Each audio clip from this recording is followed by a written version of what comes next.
Hai, Assalamualaikum warahmatullahi wabarakatuh. Perkenalkan, nama saya Novita Margarita Riani, mahasiswi D3 Kebidanan Stika Surabaya semester 5. Jadi di sini saya akan memberitahu sedikit informasi tentang dunia perherbalan. Yuk kita simak. Jadi pertama-tama kita bahas asal mula kata jamu. Dari mana ya kok bisa tercipta kata jamu? Apa ya artinya kata jamu itu sebenarnya? Yuk mari kita bahas. Jadi istilah jamu sendiri berasal dari bahasa Jawa kuno yang terdiri dari dua kata. Yang pertama, dari kata jampi. Jampi secara harfiah memiliki makna ramuan ajaib. Jampi juga bermakna sebagai penyembuhan dengan ramuan obat-obatan atau doa-doa. Sedangkan yang kedua, dari kata usudo yang bermakna kesehatan. Jamu dibuat dari bahan-bahan alami, berupa tumbuhan, hewan, maupun mineral. Bagian tumbuhan yang dapat digunakan sebagai jamu antara lain rimpang, daun, batang, buah, ataupun akar. Jamu memiliki banyak manfaat. Yang pertama, menjaga kesehatan, estetika, dan perawatan kecantikan. Dua, sebagai alternatif jika dirasa tindakan medis tidak bisa mengobati penyakitnya. Tiga, sebagai alternatif jika tindakan medis dirasa lebih menakutkan dan menimbulkan banyak efek samping, seperti kemoterapi atau operasi. 4. Karena alasan ekonomi, terutama pada pengobatan jangka panjang yang diprediksi akan menguras biaya lebih banyak ataupun lebih tinggi. Yang kelima, karena mudah diperoleh, karena tidak memerlukan resep dokter dan harga relatif murah. Kita akan membahas tentang tanaman obat. Secara umum, masyarakat Indonesia telah mengenal jamu sebagai pengobatan asli Indonesia dengan menggunakan tanaman obat, hewan, atau mineral. Tanaman obat sendiri adalah tumbuh-tumbuhan yang berkhasiat obat yang dapat menghilangkan rasa sakit, meningkatkan daya tahan tubuh, merevitalisasi sel dan organ, serta menghambat pertumbuhan sel yang dapat merusak jaringan. Cara kerja tanaman obat yang pertama, adaptogen. Adaptogen meningkatkan pertahanan tubuh yang tidak spesifik terhadap penyakit dan faktor yang dapat merusak manusia. Adaptogen mengarahkan respon stres dengan cara memampukan stres yang lebih cepat tapi tidak terlalu tinggi. Misalnya, glukosa darah dapat naik setelah munculnya stres tapi tidak terlalu tinggi. 2. Alternatif. Alternatif bekerja mengubah proses metabolisme untuk memperbaiki kemampuan jaringan dan mengatur serangkaian fungsi tubuh, mulai dari nutrisi sampai dengan eliminasi. Secara tradisional dikenal dengan membersihkan darah. Contoh tanaman yang bekerja sebagai alternatif yaitu bawang putih, cengkeh merah, dan menyiran. 3. Ada antikataral. Antikataral membantu tubuh dengan cara memindahkan mukus yang berlebihan, baik dalam sinus ataupun dalam bagian tubuh lainnya. Contoh tanaman yang bekerja sebagai antikataral yaitu bawang putih, cabai, jahe, mint, dan lain-lain. 4.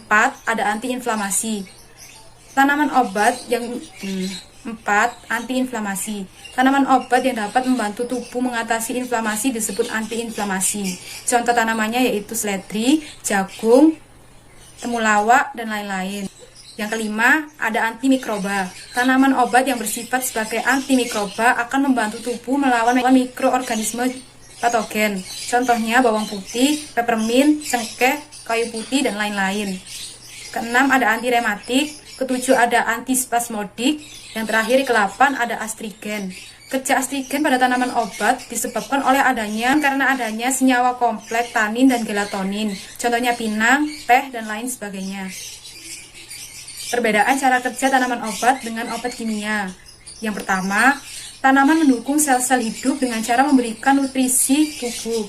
2. Tanaman obat merupakan objek organik, yaitu suatu makhluk yang juga bernafas seperti manusia dan hewan. 3. Kandungan tanaman yang dapat menyembuhkan dapat berasal dari daun, batang, akar, bunga, atau kayu. 3. Sebagai obat, tanaman merupakan penyeimbang yang bekerja sebagai fungsi tubuh sehingga tubuh dapat sembuh dan mengatur dirinya. 5. Tubuh akan selalu berusaha untuk bekerja menuju hemostatis sepanjang sel-sel hidup dan tersedia bahan nutrisi. 6. Pengobatan dengan tanaman dapat mendukung secara menyeluruh suatu masalah spesifik, tidak hanya terhadap gejala, tapi juga pada penyebab masalahnya. Yang ketujuh, tanaman memberikan bahan aktif dengan efek samping relatif lebih kecil, karena beberapa metabolit sekunder dapat saling menutupi atau meniadakan efek samping yang terjadi. 8. Tanaman secara keseluruhan bukanlah obat. Tanaman obat bekerja dengan mekanisme berbeda-beda.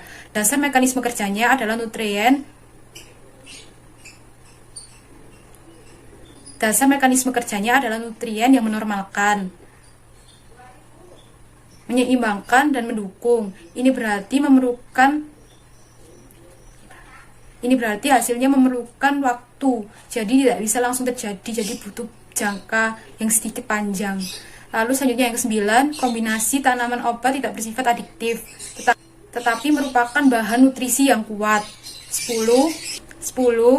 Suatu pengobatan kombinasi dari tanaman obat memungkinkan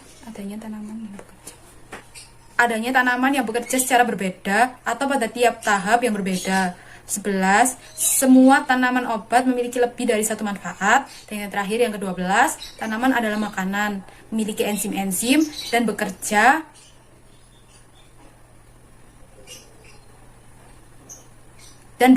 dengan enzim aktivitas alami, sehingga tanaman obat membiarkan tubuh kita melakukan pekerjaannya sendiri. Definisi obat tradisional menurut Undang-Undang Republik Indonesia Nomor 36 Tahun 2009. Obat tradisional adalah bahan atau ramuan bahan yang berupa bahan tumbuhan, bahan hewan, bahan mineral, sediaan galenik, atau campuran dari bahan tersebut yang secara turun-temurun telah digunakan sebagai pengobatan dan diterapkan sesuai dengan norma yang berlaku di masyarakat. Selanjutnya, Kemenkes nomor 381/Menkes/SK/3/2007 tentang kebijakan obat tradisional. Yang pertama, mendorong pemanfaatan sumber daya alam dan ramuan obat tradisional secara berkelanjutan. 2. Menjamin pengelolaan potensi alam Indonesia agar memiliki daya saing. 3. Tersedianya obat tradisional. 4. Menjadikan obat tradisional sebagai komoditi unggul. Keputusan Kepala Badan Pengawasan Obat dan Makanan Republik Indonesia nomor HK.00.0.4.2.411 tentang ketentuan pokok, pengelompokan, dan penandaan obat bahan alam Indonesia. Yang pertama, jamu. Jamu memiliki syarat aman sesuai dengan persyaratan yang ditetapkan. Klaim khasiat dibuktikan berdasarkan data empiris, memenuhi persyaratan mutu yang berlaku. Jenis klaim sesuai dengan jenis pembuktian tradisional dan tingkatan pembuktiannya, yaitu tingkat umum dan medium.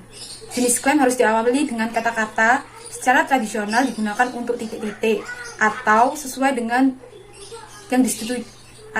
dengan persetujuan saat pendaftaran. 2. Obat berstandar herbal. Obat herbal harus memiliki kriteria aman sesuai dengan persyaratan yang telah ditentukan. Klaim khasiat dibuktikan secara ilmiah atau praklinik. Telah dilakukan standarisasi terhadap bahan baku yang digunakan dalam produk jadi. Jenis klaim penggunaan harus sesuai dengan tingkatan pembuktian, yaitu pembuktian umum dan pembuktian medium. Selanjutnya ada yang ketiga, fitofarmaka, yang harus memiliki syarat. Fitofarmaka harus memenuhi kriteria aman sesuai dengan persyaratan yang diberlakukan. Klaim khasiat dibuktikan secara ilmiah dan praklinik. Telah dilakukan standarisasi terhadap bahan baku dalam produk jadi dan memenuhi persyaratan mutu yang berlaku. Jenis klaim penggunaan harus sesuai dengan tingkat pembuktian, yaitu medium dan tinggi. Selanjutnya, makna logo jamu. Yang pertama, kelompok jamu sebagai yang dimaksud pada pasal 1 butir A untuk pendaftaran harus mencantumkan logo dan tulisan jamu sebagai contoh terlampir. 2. Logo sebagaimana dimaksud ayat 1 berupa ranting daun terletak dalam lingkaran dan ditempatkan pada bagian sebelah kiri wadah, pembungkus, atau brosur. 3. Logo sebagaimana dimaksud ayat 2 dicetak dengan warna hijau di atas dasar warna putih atau warna lain yang menyolok kontras dengan warna logo. 4. Tulisan jamu sebagaimana yang dimaksud pada pasal 4. Tulisan jamu sebagaimana yang dimaksud pada ayat 2 harus jelas dan mudah dibaca, dicetak dengan warna hitam di atas warna putih atau warna lain yang mencolok kontras dengan tulisan jamu. Makna obat herbal terstandar. Obat herbal terstandar sebagaimana dimaksud dalam pasal 1 butir B mencantumkan logo dan tulisan obat herbal terstandar sebagaimana contoh terlampir. 2. Logo sebagaimana dimaksud pada ayat 1 berupa jari-jari daun 3 pasang terletak di dalam lingkaran dan ditempatkan pada sebelah kiri dari wadah, atau pembungkus atau brosur. 3. Logo sebagaimana yang dimaksud pada ayat 2 dicetak dengan warna hijau di atas warna putih atau warna lain yang mencolok kontras dengan warna logo. 4. Tulisan obat herbal terstandar yang dimaksud pada ayat 1 harus jelas dan mudah dibaca, dicetak dengan warna hitam di atas dasar warna putih dan atau warna lain yang mencolok dengan tulisan. Makna logo fitofarmaka. Pertama, kelompok fitofarmaka sebagaimana yang dimaksud dalam pasal 1 butir C harus mencantumkan logo dan tulisan fitofarmaka sebagaimana contoh terlampir. 2. Logo sebagaimana dimaksud pada ayat 1 berupa jari-jari daun yang kemudian membentuk bintang di dalam lingkaran dan ditempatkan di sebelah kiri wadah, bungkus atau brosur. 3. Logo sebagaimana dimaksud pada ayat 2 dicetak dengan warna hijau di atas dasar warna putih atau warna lain yang mencolok kontras dengan warna logo. 4. Tulisan fitofarmaka yang dimaksud pada ayat 1 harus jelas dan mudah dibaca, dicetak dengan warna hitam di atas dasar warna putih atau warna lain yang mencolok kontras dengan tulisan fitofarmaka.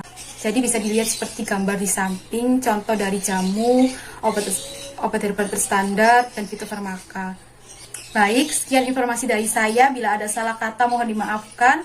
Wassalamualaikum warahmatullahi wabarakatuh.